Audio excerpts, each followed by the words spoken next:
Start recording. Yeah, it is coming. Okay.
മക്കൾ എഴുന്നേക്കുമ്പോഴേ ആ കഥ കൂടെ അങ്ങ് അടച്ചേക്കണം കേട്ടോ. Sound disturbance.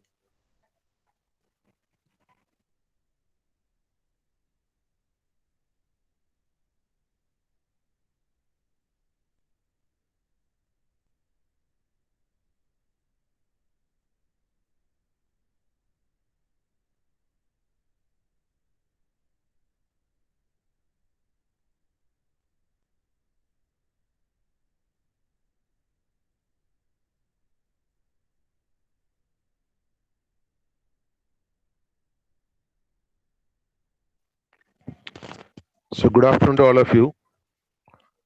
I think some students are yet to join. The point is, if students are late in joining, I'll start the class late, and I'll take exactly 1 hour. So the problem is, it will get late in the end. So you ask everyone to join in time. Otherwise, the class will get that much delayed at the end. As I always keep the 1 hour slot. Okay. Let us continue with what we have been discussing in the last class. The discussion was on atmospheric pollution. Are you hearing me properly? Somebody please respond whether you are hearing me properly. Yes, sir. Okay. See, the climates and the daily variations and the day and night, all these are happening because of the Earth's rotation. Earth has its own revolution about its own axis and it rotates about the sun. As I have told earlier, on its own axis, it takes 24 hours. Only some seconds difference is there. Almost it is 24 hours. It revolves once. And the Earth is revolving about its own axis. That axis is called the polar axis. That axis is connecting the North Pole to the South Pole. Or North Pole means 90-degree north latitude, and South Pole means 90-degree south latitude. And all other latitudes are a circle. But 90-degree latitude is a point because it is the tip of that circle. Okay, when you take a football, if you draw curved lines parallel to each other, at the end, both ends, you reach a point. There are some footballs available like that with that painting. Curved lines are drawn throughout parallelly, and at the end, it will be a point. That point is called the pole. So, North Pole and South Pole. If you connect these two poles, that is what is called the polar axis. And the funniest thing is, we expect that the polar axis is almost vertical. No, actually, in space, there is no concept of vertical or horizontal. It is all our assumption. The south, north, east, west, vertical, horizontal, it is all relative. I think you'd have heard about the theory of relativity by Albert Einstein. That is the most famous theory in physics, where we always express directions with respect to a frame of reference. Theory of relativity is even a book written by Einstein. I think it was written in 1934 or so. Exact year I don't remember. Anyway, it is one among the best, one among the most influencing books. There are 10 books which have changed the world, and this is one among that book. Okay. So in that, he specifically says in space there is no concept of east or west. It is all relative to something. So the earth is always related to something. I think I have told you, when we say that we are standing vertical with head upright, the Americans will have to stand with head downside, just Shirshasana. But will they accept? They will say they are standing with the head upright and we are standing with the head down. So both these are wrong because we are always counting whether we stand upright with reference to the surface of the earth. And the surface of the earth, locally we take it as flat, whereas globally it is a curve. I told that globally the earth is nothing but almost spherical, and it is slightly different from a sphere. It is called the oblate spheroid, just like an orange. So the concept of vertically upright is based on the surface, and surface at every place we assume it is horizontal. Of course, there is a surveying technique where we assume that the earth is curved. That survey is called geodetic survey. Only that is meant for only long area surveying. For example, if we are surveying a state or a country, we cannot assume that it is flat. You have to apply the curvature correction anywhere. Of course, civil engineering students will be studying that how to apply the curvature correction in such surveying. For you, it is enough. Just assume that every place we assume it is with respect to the Earth's surface. So the Earth's rotation is assumed with respect to the Sun. So Sun, we assume that it is stationary because the frame of reference always has to be assumed as stationary. But yesterday I have sent you a YouTube video which clearly says that the Sun is moving faster than Earth. I think you must be knowing it. The Sun is also moving in the galaxy. And the galaxy is also moving with respect to each other. So that is why I have given in that video. Altogether, we are moving at a speed of around 850 kilometers per second. By the time of blinking your eye, in the space, in the cosmos, you move around 850 kilometers, roughly the distance from Palakkad to Pune, aerial distance. So that is too much, but we don't know it, we cannot sense it. And that is why we are lucky. For example, if we can hear all the sounds in the nature, it will be so paining. That is why we can sense only sounds from 20 hertz to 20,000 hertz only. The sounds below 20 hertz will be very painful.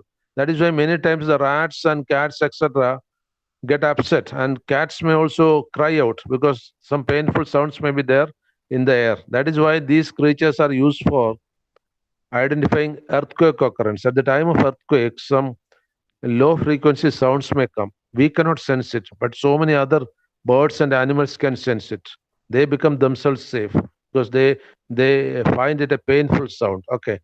So we always remember that we can sense only with respect to some reference.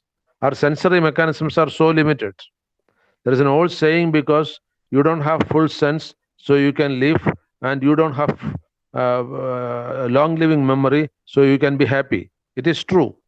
The memory is not memory is not short living. We will remember everything right from our childhood, and which will make us unhappy. Similarly, our sensory organisms are quite limited. Even light, only limited frequency light you can see. Every creature, and human beings are better in that.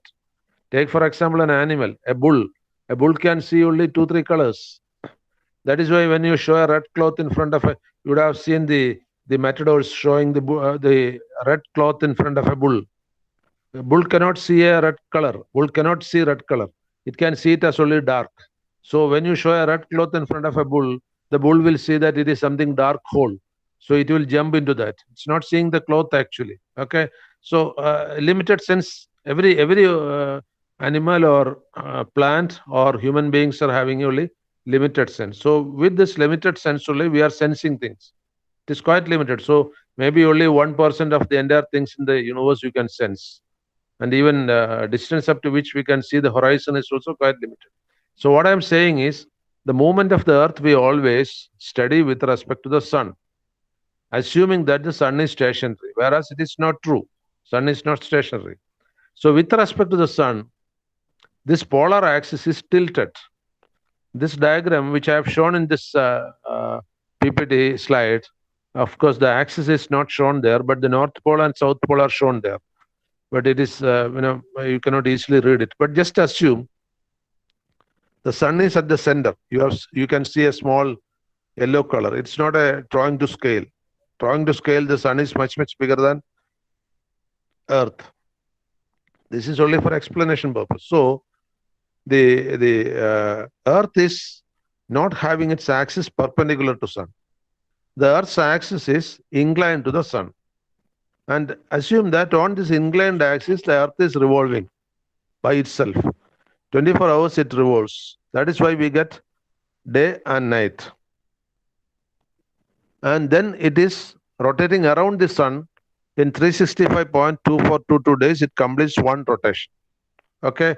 And this rotation around the sun causes climate change and seasons. The revolution by itself causes day and night. So Earth's own revolution causes day and night, and the rotation around the sun will cause the climates and seasons. And remember, both this, the revolution on its own axis plus the rotation around the sun, both these will cause climatic changes, the wind movement. 24 hours the Earth is moving. Just imagine that you are taking a football in your hand and rotating it such that 24 hours it is completing one revolution. So the air around it will be different. Just like the air around that football will be different, the air around the Earth will be different. That is why we used to say funnily, the air which you are breathing may be the same air which Jesus Christ would have breathed 2021 years back. Quite possible, because air is so mixing up, because the Earth is moving, and the turbidity of the air is happening on the Earth's atmosphere. So what I just wanted to tell this point is, since the polar axis of the Earth is inclined to the sun, the length of if it was exactly perpendicular to the sun or exactly normal to the sun, the length of the day and night would have been exactly same. But it is not so. It is inclined. So because it is rotating by itself, you can just imagine a ball rotating by itself with an inclined angle. The day and night will be different at different locations. One more thing is, Earth is not revolving around the sun in a circular path, not rotating around the sun in a circular path. We normally will assume that Earth is rotating around the sun, so it may be in a circular path. No, it is rotating around the sun in an elliptical path. This was observed long back by even Galileo. The Earth is moving in an elliptical path. You know what is an ellipse? If a circle you stretch at two ends, it becomes an ellipse. That is a basic physical sense of an ellipse.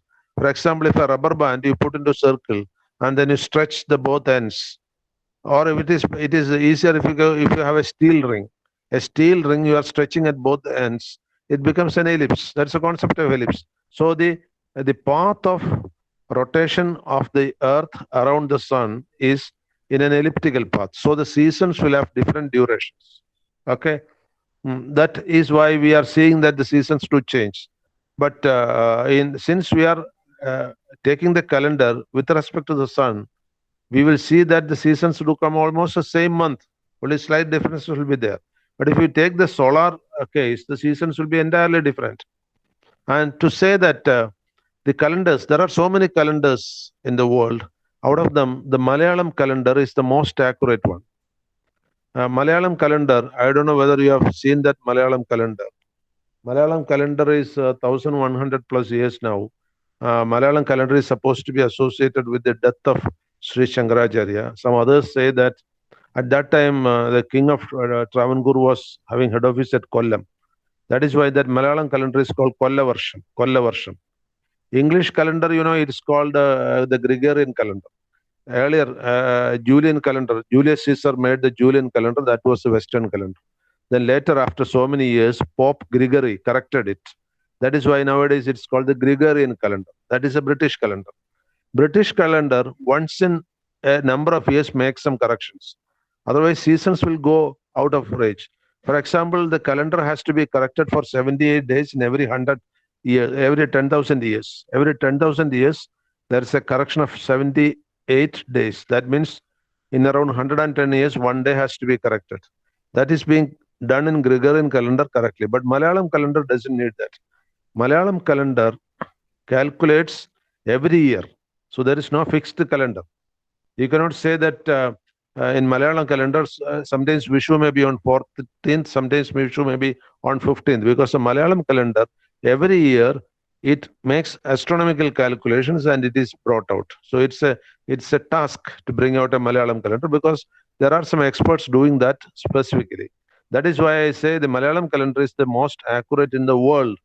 To my knowledge, there is no other calendar anywhere in the world where astronomical calculations are done every year and it is brought out. Most of the other calendars are based on fixed days, like 365 days or like 270 days, like that. It is fixed calendar. But whereas in Malayalam calendar, if one year may be 365, another year may be 362, sometimes it may be 364, like that. Calculations to change. This is not for this subject. I'm just telling you to be aware about our own state and how the calendar works.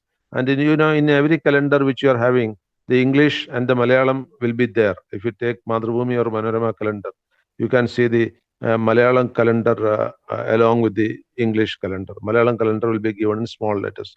So that is why the Earth is having that tilted trajectory. The days and nights will not be 12. For example, when the sun is in the northern hemisphere means from March 21st to September 22nd, Earth moves northwards. That 6 months, the daytime will be more. The daytime will be more on the northern hemisphere, because sun is in the northern hemisphere. Whereas in the other season, when it goes from September 22nd, it crosses the equator and goes towards the south. So September 22nd to next March 21st, that is October, November, December, and all, the daytime will be less. So this, I think, you'd have noticed. Anyway, this is for your information. That is what is shown in this slide in great detail. This all changed the climate, and the air around the Earth is having circulation in the three forms: the convection, the conduction, and the radiation. And convection is mostly changing the temperature in the Earth's atmosphere. I think when I talked about cyclones, I told this. The cold air is there at bottom and hot air is there at top of the atmosphere. Sometimes what happens is the air at bottom will get heated due to many reasons, due to sunlight or some other industrial purpose, etc. And this hot air will go up and make a round. It will go around, and that diagram I have shown you earlier. And of course, the cool air, when the hot air goes above, the heated air goes above, the already existing hot air will be forced to come down, and again it will get cooled, and that cycle continues. Sometimes that cycle will be prevented. I'll tell you, that is what is called temperature inversion. I'll tell you that later when it comes in some other slide. What is temperature inversion? Oh, okay. So convective circulation is more on the Earth's atmosphere. Conduction is very less. Radiation is there every day. Radiation is going on, but the climatic changes are happening due to the convective circulation. There are some terms like weather, climate, microclimate, etc. So weather is nothing but microclimate. And climate is a bigger term. I think this I mentioned yesterday. Climate is a bigger term. Say climate of Kerala in the month of maybe June, you can say, general term. Whereas the weather at Thiruvananthapuram in this week, weather is also called the microclimate, because microclimate is actually even smaller than weather. Say, for example, we are saying that in Kolinyampara Farka, which is in Palakkad district, the weather, Kolinyampara Farka is where the Ahilya campus is situated. I cannot say panchayat. We are in 4 panchayats. That is why I didn't say panchayat. Ahilya campus is spread over 4 panchayats. And our college is situated in Puducherry Panchayat. Ahilya Women and Children Hospital is, I think, in Kozhikode. Anyway, it changes like that. So don't worry about it. Because the campus is big, we are included in 4 panchayats. And of course, we are in 2 Lok Sabha constituencies. Our college is in the Palakkad constituency, whereas that Ayurveda college is in the Alathur Lok Sabha constituency. like that. Anyway, that is because the spread is, different panchayats are in different Lok Sabha constituency. That is it. So there are two MPs for our campus. So last year when I conducted a program, that Guru Vandanam program, I was confused whom to invite. Then I invited both. Then Alathur MP was asking me, I'm connected with your area. She was asking me. I said, your panchayat is also there. So she said, okay, definitely I'll come. So that will really happen. So what is the difference between climate and weather is the climate is a broader term. So there's a funny statement at the bottom of that. There's a statement at the bottom of that slide. Just see what Mark Twain has said. Mark Twain was, writer. What is the most famous book written by Mark Twain? Because you would have studied in your school days. Somebody please tell me the most famous book written by Mark Twain. Everybody would have studied that in school level. Anyone? Nandita, today only 34, 35 people are there. Please note the attendance because I want students to regularly attend the classes because skipping the class is not advisable. Please note the attendance. Okay.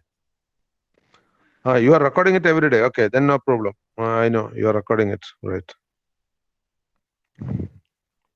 Who is Mark? What is Mark Twain?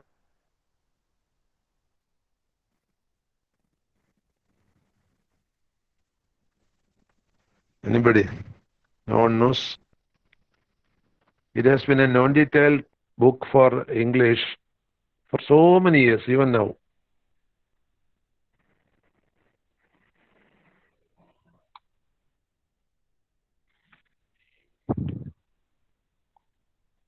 Yes. Tahin Shadat has correctly written Adventures of Tom Sawyer. It's a very famous book. Tom Sawyer's book and its Monday morning laziness is well famous for all students. So Tom Sawyer was written by Mark Twain. Okay. Mark Twain was a British writer.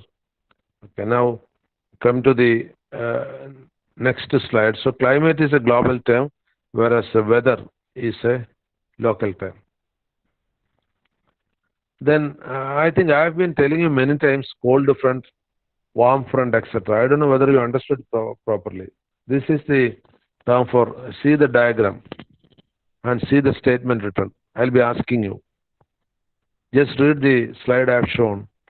You have to answer my question.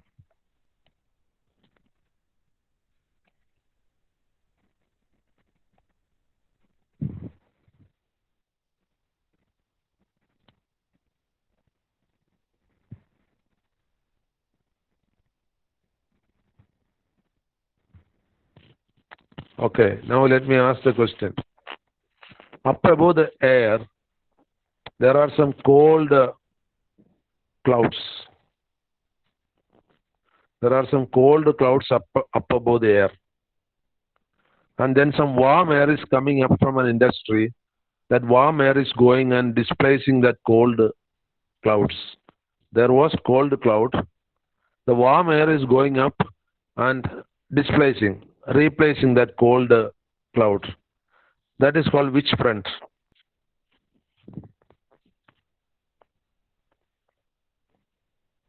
Understood what I have told? Up above the atmosphere, there is a cold cloud.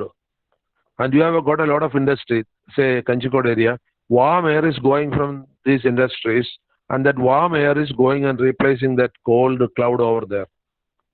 If that may not have happened, it would have rained. But this warm air is going and replacing the cold cloud there. What is that front called?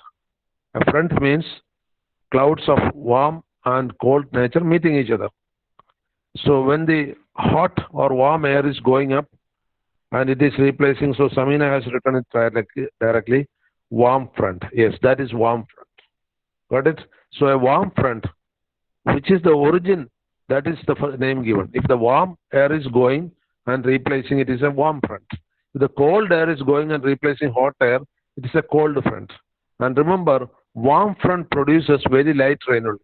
Cold front produces very heavy rain and thunderstorms.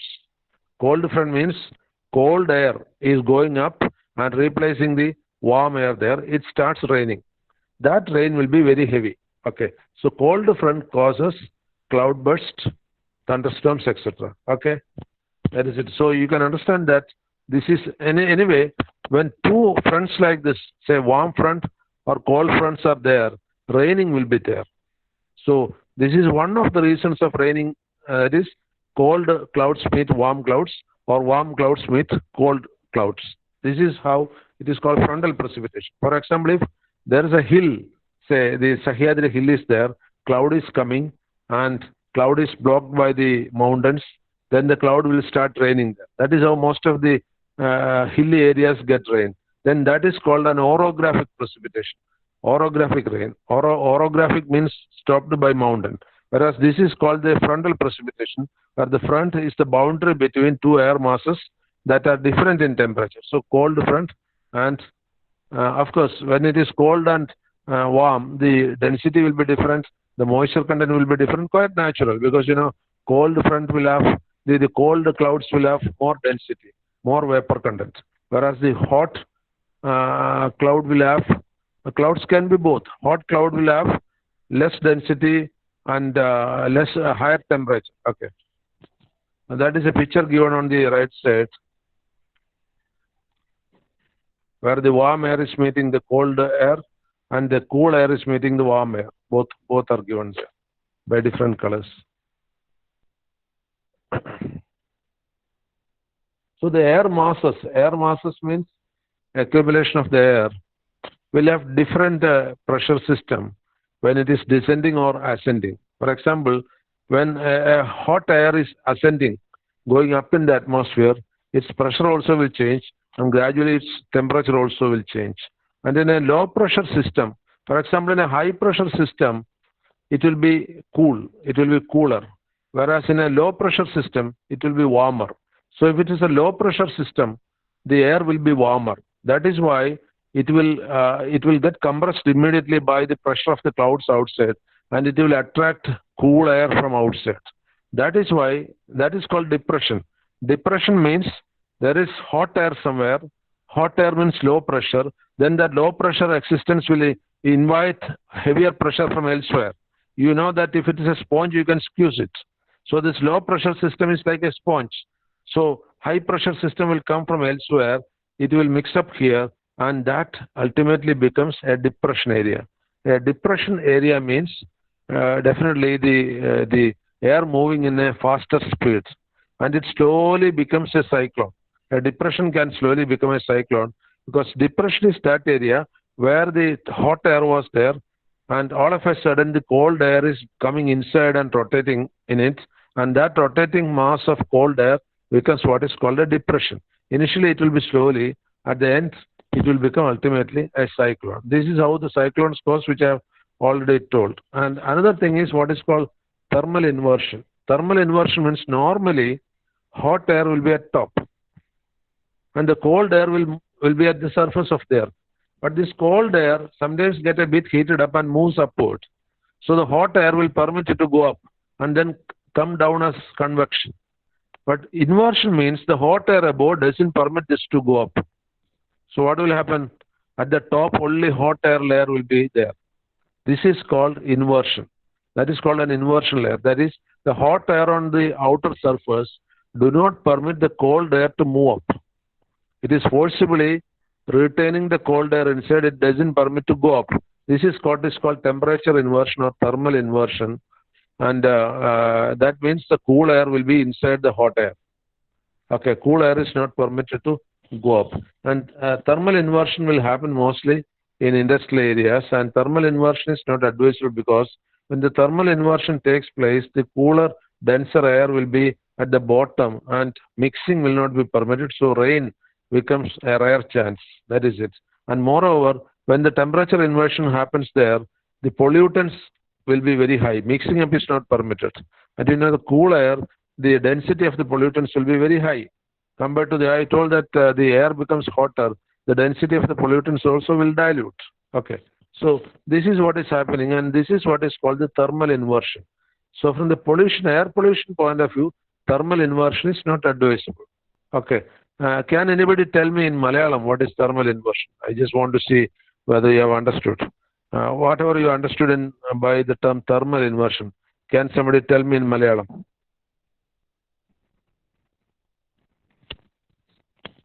Some of you, just try. Somebody please tell me in Malayalam, what do you understand by thermal inversion?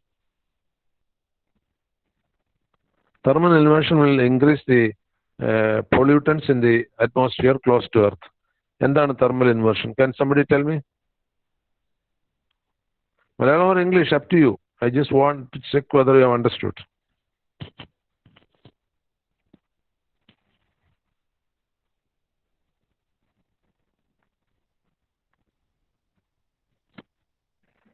Yes. GC, can you tell me what is thermal inversion? What you understood by thermal inversion? What is the physical meaning of thermal inversion? Thermal inversion accumulates pollution at the surface of the earth. What is thermal inversion? GC എന്ന് പറയൂ. Instead of typing, you can just tell, orally പറയൂ. എന്താണ് thermal inversion? Sir, ഒരു സ്റ്റേറ്റ്സിനെ invert ആവുക, ഒരു state. അങ്ങനെയാണോ അത് explain ചെയ്യുക? Explained in very detail. ഒരു സ്റ്റേജ് ഇൻവേർട്ട് ആകുക എന്നല്ല അതിൽ ഉദ്ദേശിക്കുന്നത്. Thermal inversion I told very specifically. Let me see whether somebody else can give it in detail. അത് നന്നായി മനസ്സിലായെങ്കിൽ മാത്രമേ. മേഘ, can you explain? Megha joins the class many times very early. So very punctual student. So Megha, please tell me, what you understood by thermal inversion? You can say in English or Malayalam.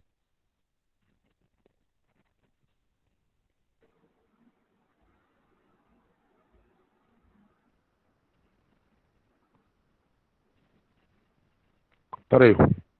You can tell me.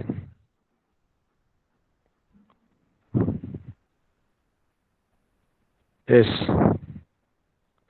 പറഞ്ഞോളൂ. You're unmute. You can tell me.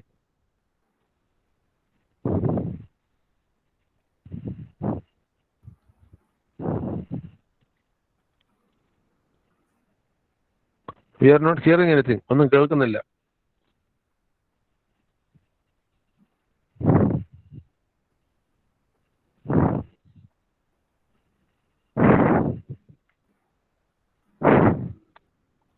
We are not hearing anything. ഇന്ന് ഏറ്റവും ആദ്യം join ചെയ്ത Ramya വിജയകുമാറാണ്. So let me ask Ramya. Ramya, have you understood what is meant by? Ramya, please tell me, what do you understand by thermal inversion?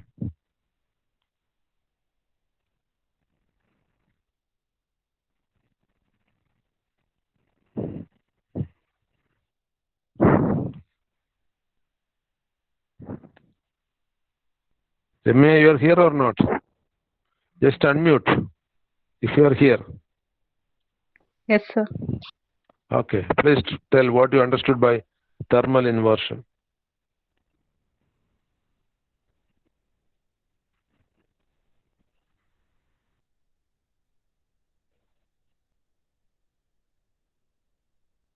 Yes, try.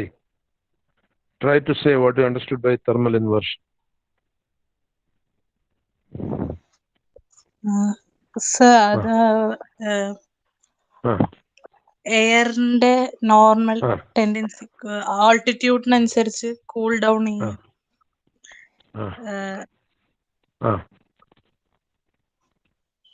അതാണ്ട് you are coming close to it. Anyway, I'll tell you once in Malayalam. നിങ്ങൾ എല്ലാവരും അത് ശ്രദ്ധിക്കണം. അതായത് സാധാരണഗതിയിൽ അന്തരീക്ഷത്തിലേക്ക് മേളോട്ട് പോകുന്തോറും തണുപ്പ് കൂടി വരണം. That is A rule. പക്ഷെ ചില സമയത്ത് അന്തരീക്ഷത്തിന്റെ മേളിലുള്ള ചൂട് വായു താഴെ നിന്നുള്ള തണുത്ത വായുവിനെ മേളിലേക്ക് വിടാൻ സമ്മതിക്കില്ല, ബ്ലോക്ക് ചെയ്ത് കളയും.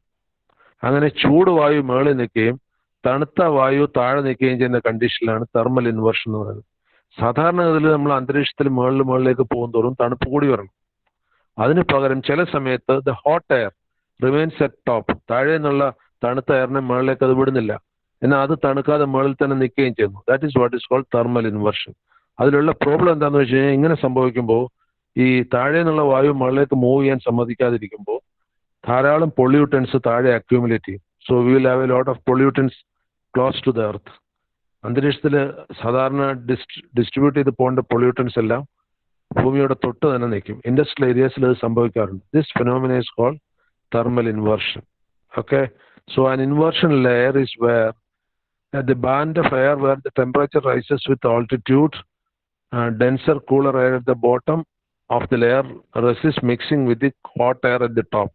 ഇതാണ് അങ്ങനെയാണ്. അതായത് തണുത്ത വായു താഴെ നിൽക്കുകയും ചൂടുവായു മുകളിൽ നിൽക്കുകയും ചെയ്യുന്ന ഒരു കണ്ടീഷനാണ്. അതിനെയാണ് ഇൻവേർഷൻ, തെർമൽ ഇൻവേർഷൻ എന്ന് പറയുന്നത്.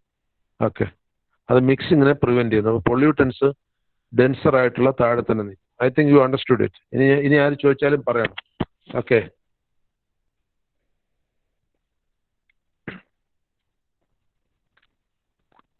of course, the movement of the convection currents around the earth. ഭൂമിക്ക് ചുറ്റും വായു ഞാൻ പറഞ്ഞില്ലേ കൺവെക്ഷൻ സംഭവിച്ചുകൊണ്ടിരിക്കുക. അതിനെ 2-3 സെൽസ് ആയിട്ട് ഡിവൈഡ് ചെയ്തിട്ടുണ്ട്. 2-3 സെൽസ് എന്ന് പറഞ്ഞാൽ ഒന്ന് ഹാഡ്ലി സെൽസും ഒന്ന് ഫെറൽ സെൽസ് എന്നാണ്. ഹാഡ്ലി സെൽസ് എന്ന് പറഞ്ഞാൽ 0 to 30 ഡിഗ്രി ഉള്ളതിനാണ്. ആൻഡ് ഫെറൽ സെൽസ് എന്ന് പറഞ്ഞാൽ 30 ഡിഗ്രിക്ക് അപ്പുറം ഉള്ളതിനാണ്. അതായത് ഭൂമിയുടെ this I will explain by the next. ഒരു ഫിഗർ കാണിച്ചത്. ഈ ഫിഗർ നോക്കിയാൽ അറിയാം. ഈ ഫിഗറിൽ ഏറ്റവും മുകളിലത്തെ ആ ഒരു ഗ്ലോബൽ ഷേപ്പ് നോക്കൂ, ദാറ്റ് ഫുട്ബോൾ ഷേപ്പ്. അതിൽ 0 to 30 ഡിഗ്രി ഉള്ളതിനെ ലെഫ്റ്റിൽ ഹാർഡ്ലി സെൽസ് എന്ന് പറഞ്ഞിട്ടുണ്ട്. അത് 60 and above, 60 to 90 ഡിഗ്രി ആണെങ്കിൽ 30 എന്നുള്ളത് ഇക്വേറ്റർ മുതൽ ട്രോപ്പിക് വരെയുള്ള റീജിയൻ ആണ് 30. ആ സ്ഥലത്തുള്ള വായുവിന്റെ മൂവ്മെന്റിനെ അത് ഹാർഡ്ലി സെൽസ് എന്നാണ്. ഹാർഡ്ലി എന്ന് പറയുന്ന ഒരാളുടെ പേരാണത്. അതുപോലെ ഫെറലും ഒരാളുടെ പേരാണ്. അതൊക്കെ വർക്ക് ചെയ്ത അറ്റ്മോസ്ഫിയറിക് സയന്റിസ്റ്റിന്റെ പേരാണ് ഹാർഡ്ലിയും ഫെറലും. അപ്പോൾ ഭൂമധ്യരേഖ മുതൽ from equator to the tropic means 23.5 degree. So from equator to the tropic, the convective cells, the air movement cells which are present, we call it as a Hartley cell. So India, much of the part comes under the Hartley cell. Hartley cell is that area up to the tropic, up to the Tropic of Cancer and Tropic of Capricorn. And beyond that, beyond the tropical line up to the pole, remaining 60 degree, that 60 degree we call as the Ferrel cell. So the Ferrel cell will have one convective behavior. Convection, hot air moving up and again discharging the air at top is called, that mixing up is called convection. Convection you can see easily in water than air. For example, if you boil water in a can, you can see a central column of water coming up. A central column of water gets heated up and coming up, and then it revolves around the vessel. That is what is called convection. This convection is happening in the air. Air movement is mostly by convection. So if this convection is happening between 30 degree north to 30 degree south, that means 30 degrees on both sides of the equator, then it is called, that area is called the Hartley cell, HADLEY, Hartley cell. And when it is happening 30 degree to 90 degree on both sides, it is called Ferrel cell. So that is what is written on this diagram. What is the, and obviously the Hartley cells is the area where warmness is more and the rain is more. And Ferrel cell is the area where the rains are less and the coldness is more. Because when it goes to 60 degree to 90 degrees, a very cold area. North side or south side, 60 degree to 90 degrees are the polar area. Countries which are north to 60 degrees are very cold. Say for example, Siberia or Finland or Iceland. These areas are very, very cold because some part of them are north to 60 degree latitude. The northernmost part.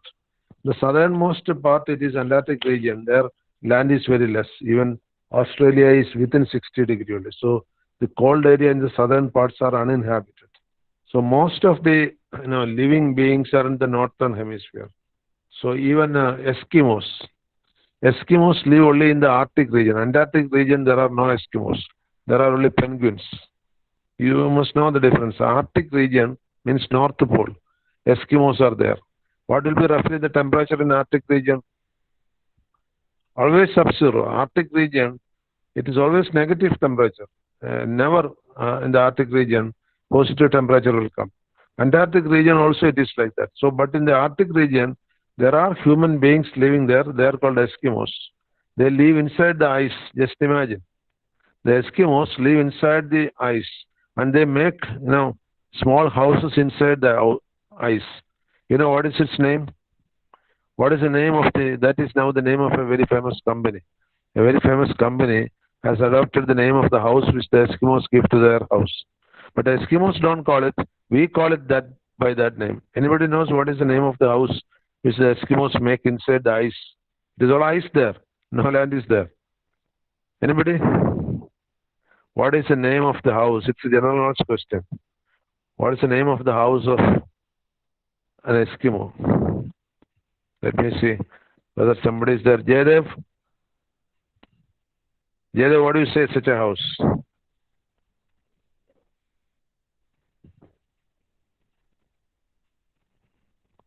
As I told, now it is the name of a famous company. Jaydev doesn't know. What about Google? Google, do you know that?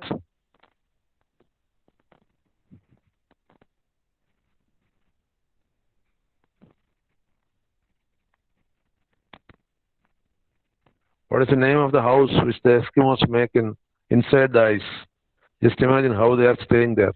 If you touch the ice for sometimes, your hands and legs will be, without blood circulation. But they are living inside that.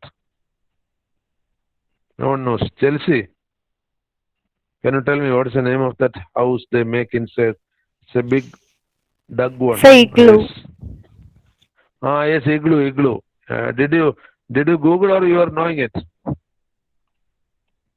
Sir, I posted it in the message, sir.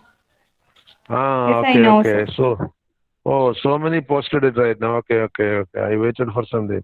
Samina, Chelsea, Ramya, GC, Anuvama, Mekha, TR, Google are all posted. Okay. I was delayed in seeing the chat box. So Igloo. Now Igloo is the name of a world famous company also. So Igloo is coming for campus recruitment. You can apply because they are very reputed company. Okay. But they don't take you to the North Pole. They are I think an American based company. Anyway, just I wanted to see. So Hartley cells and Farrell cells are divided on the surface of the earth. Like we divide the oceans, like Arctic and Arctic, we divide the oceans. The regions on the surface of the earth, based on the latitude, we are dividing as Hartley cells and Farrell cells. Okay. Hartley cells, 30 degree to the north and 30 degree to the south from equator, and Farrell cells, 30 degree to 90 degree. Okay. And then this I told you already. As the Earth rotates, that is what is called the Coriolis effect. Coriolis effect is nothing but the deflection of the air currents. The air currents, deflect in the north-south. For example, the westerly winds are from west to east, and the trade winds are from east to west. I think some diagram will be there. Later I show what is the difference between westerly wind and trade winds. You see this diagram, right side. Westerly winds are from the tropic up to the pole. That means westerly winds are from Tropic of Cancer or Tropic of Capricorn up to the pole. They are called westerly because they are coming from west. You see, they are coming from west. West is always on the left side. In a map, north is on top, west is on left. Any map, that is a rule for making a map. North is on top, west is on left, east is on right. So you see here, westerlies are coming from, can you see that diagram? You can expand on your mobile or laptop and see that. Westerly winds are coming from left. And you can see the trade winds are coming from east to west. Trade winds are coming from east to west. So if you want to move around, when Vasco da Gama and Columbus visited the countries, they were not having engines. They were using, towing boats or rowing boats. So they used to have, they used to have the mast, MAST mast. Mast was big cloth tied onto the mast pole. So in the wind, it will take the boat. It will take the boat or ship.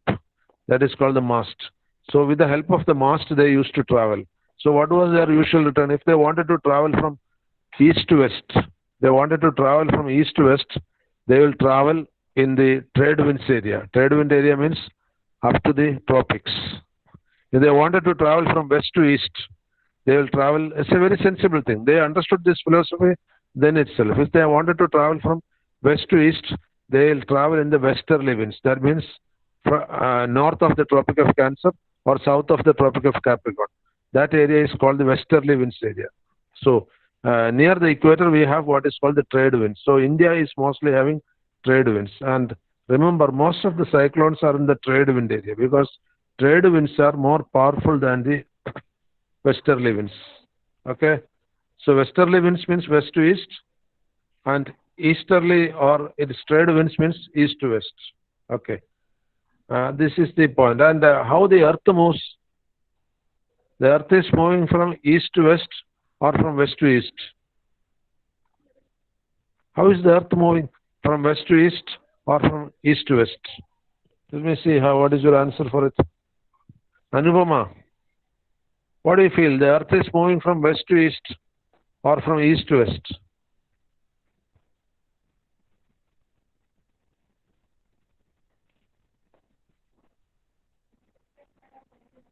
East to west is called clockwise and west to east is called anti-clockwise.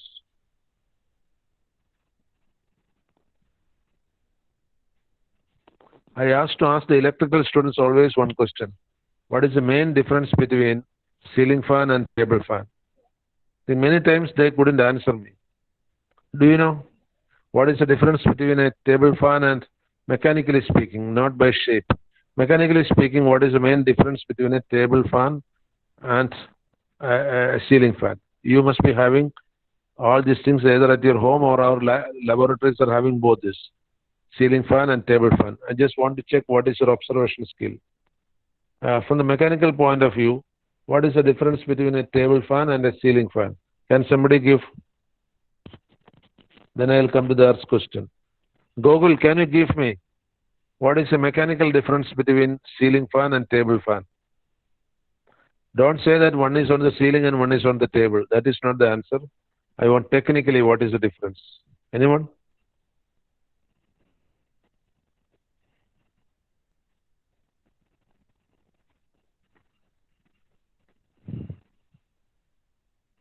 Hey, look, a funny question. I think I need not waste time on you telling it because your reaction time is very high. Anybody? Put on the chat box.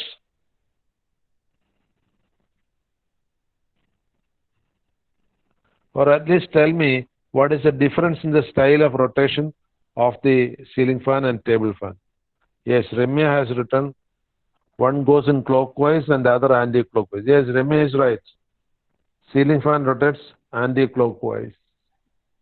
Actually, ceiling fan is rotating clockwise and the clockwise from its suspension. When you look from here, it may be anti-clockwise, but we take from its own axis. Its own axis, it is clockwise, and table fan is anti-clockwise. Okay, that is right. Yes, Rifas has written the motor rated. Of course, motor rating will be high. Of course, to be very frank, friction loss is more in the table fan. But since the table fan is small in size, the power consumption may be almost the same. So most of the ceiling fans are 40 watts, very rarely 60 watts. And table fans are also almost 40 watts fans. Because the leaf is small, the friction loss will be taken care of. And the RPM also variable. RPM is variable in both cases. So basically, the ceiling fan, its own axis, it is clockwise. When you look it, it may be anti-clockwise, but we take from its own axis. So similarly, Earth, I'm asking you, Earth is rotating from east to west or from west to east? Somebody give me that. Anupama has written west to east. You are right, Anupama. West to east. That is why the sun rises on the east. Because from west we are moving towards the east. So we see the sun on the east always. If it was the other way, for example, if the earth was moving from east to west, we will see the sun in the morning in the west. But that is not happening. Nowhere in this world we can see it because the earth is revolving the same way everywhere. The earth is revolving from west to east. Okay. Just like, just like a, what do you call that? A gyroscope. Gyroscope. Have you heard the term gyroscope? Gyroscope is a thing which we use in our childhood. Gyroscope എന്ന് പറഞ്ഞാൽ പമ്പരം. Gyroscope.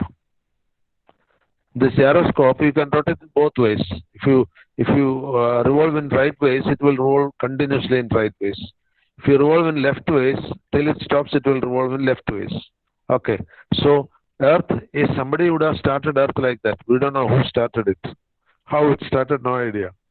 But the Earth is revolving from west to east. Okay, always. And there is a scientific prediction that after so many years, it may reverse. I don't know. After so many years, it may reverse. There is a scientific prediction like that. Instead of the Earth going from, some theories are associated with that. I'm not going into that theory right now because it's complicated mathematical theory which says that after millions of years, the Earth will start revolving from east to west. Maybe at that time, we may not be alive because it's millions of years later. At that time, if human beings are here, I don't think human beings will be here because human beings will vanish within some lakhs of years. Even lakhs are not predictable, some thousands of years. So let us say, anyway, I leave it now. So I was talking about the westerlies and the trade winds. Then there are some, of course, westerlies I told that beyond 30 degree, 30 to 90 degree and mostly between 30 to 60 degree latitude, mostly. Even beyond 60 degree, westerlies will be there. And doldrums are near to the equator, some winds will be there. Doldrums are normally weak winds because they cannot cause the damage like the cyclone. But trade winds can cause the cyclone. Doldrums will be normally very close to equator. Equator, I told you, it passes through Sri Lanka, it passes through Africa and South America. So doldrums, for example, equator passes over Amazon forest. So in Amazon forest, many times rains will be there, but not heavy. Many times light rains do occur due to doldrums. Okay. So this part we have discussed already earlier. When I was discussing cyclones, I discussed what is a hurricane, what is a typhoon, and what is tornadoes. With the figures I have explained there. Of course, I just reminded it here because it is connected with the atmospheric changes. Atmospheric changes are connected with hurricanes, typhoons, and tornadoes. All these things change the atmospheric configuration. Now we are coming on to the effect of all these things on the pollutants. What is actually an air pollutant? Air pollutants are two things, either gases or particulate matter. What do you mean by particulate matter? Particulate is having two meanings. But this particulate means which are in particle form. Say, for example, carbon particles. We call it as soot, S-O-O-T. Similarly, soil particles. We call it as dust, D-U-S-T. So these are the particulate matters. Soot, dust, some other powders, plant pollens, plant pollination. Plant pollination, and plants also have got male and female plants. So from the male plant, some small pores. The small pores are their reproductive system actually. Because they cannot travel, they send it to their mates. Because plants are fixed at some place, from the fixed plant, small particles they throw out. The wind takes it to the female plant. That is how the female plant can reproduce. There are some plants which do not require this process. They don't require pollination. But most of the plants, especially all the flowering plants, this pollination is a must. The pollens from the male plant should reach the flowers of the female plant. Then only, there are very rare plants which has got both male and female part in it. Such plants are also there. But in most of the cases, the male plants will have some spores, S-P-O-R-E-S, spores, which will be pollens. Pollens means it's a part of the reproductive system. It will fly in the air and come and get deposited on the female plant or the flower. Then that pollens are also solid dust particles.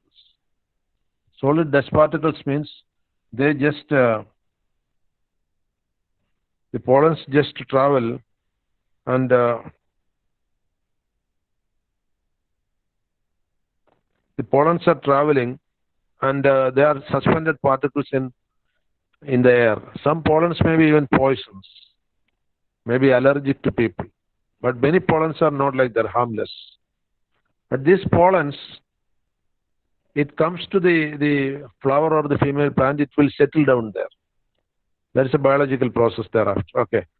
So air pollution can be due to particulates, which includes pollens, dust, and soot.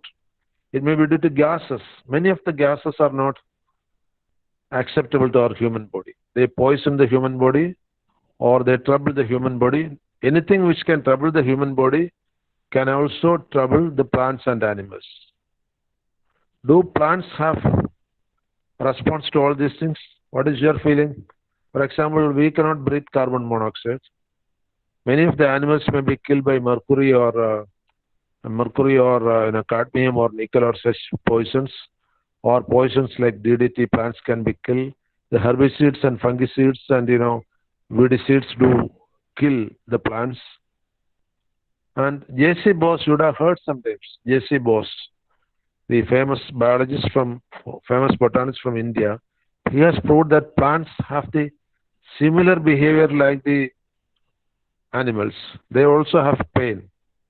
So, for example, if you are cutting a tree, keep in mind that you are paining it.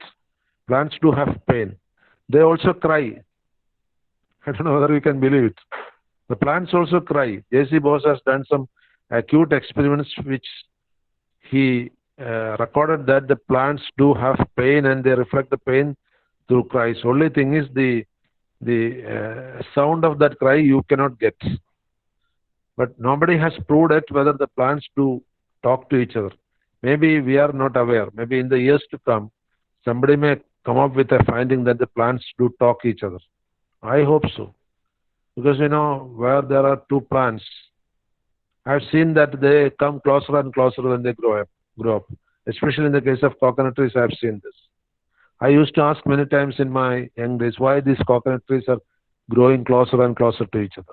Maybe they are living organisms.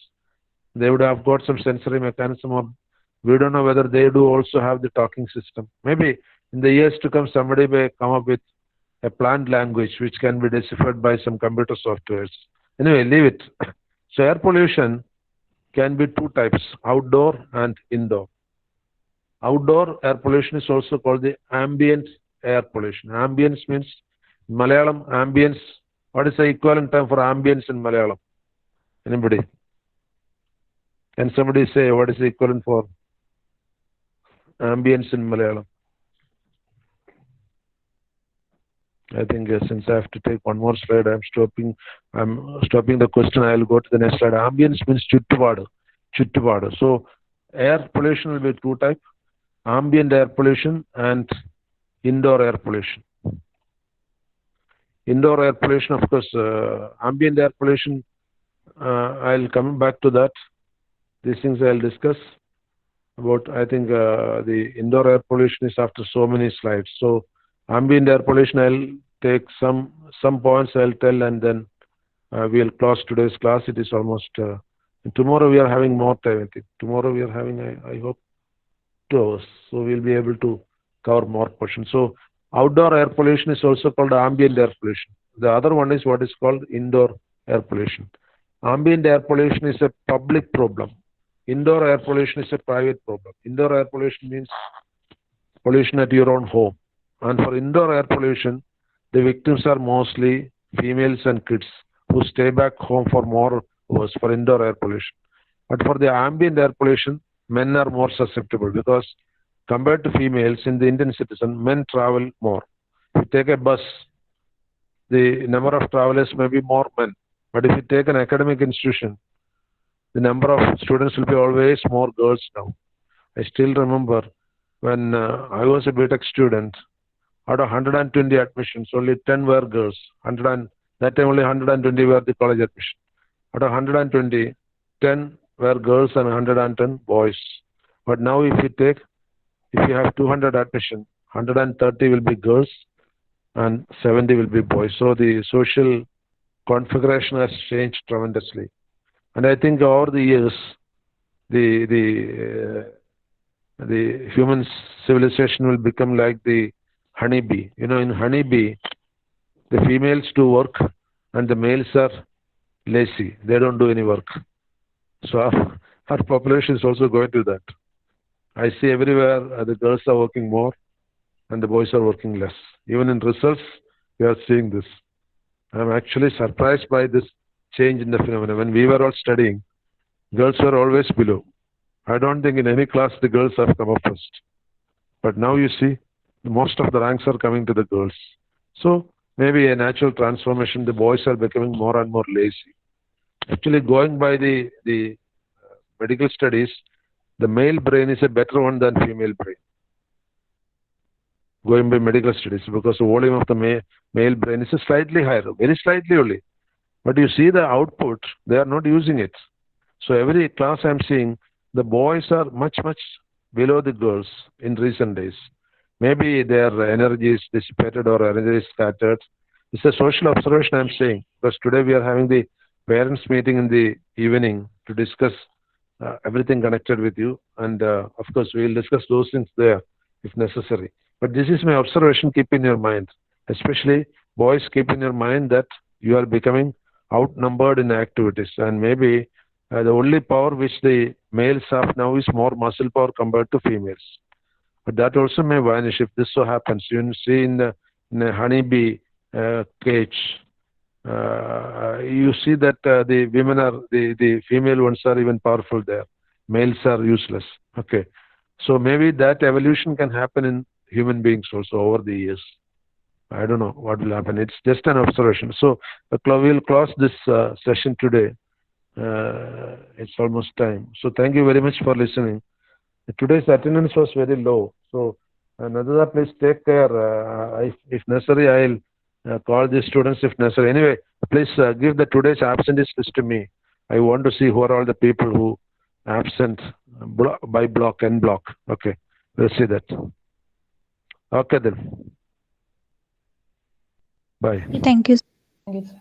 Thank you, sir. Thank you, Thank you, sir. sir. Thank you, sir. Thank you, sir.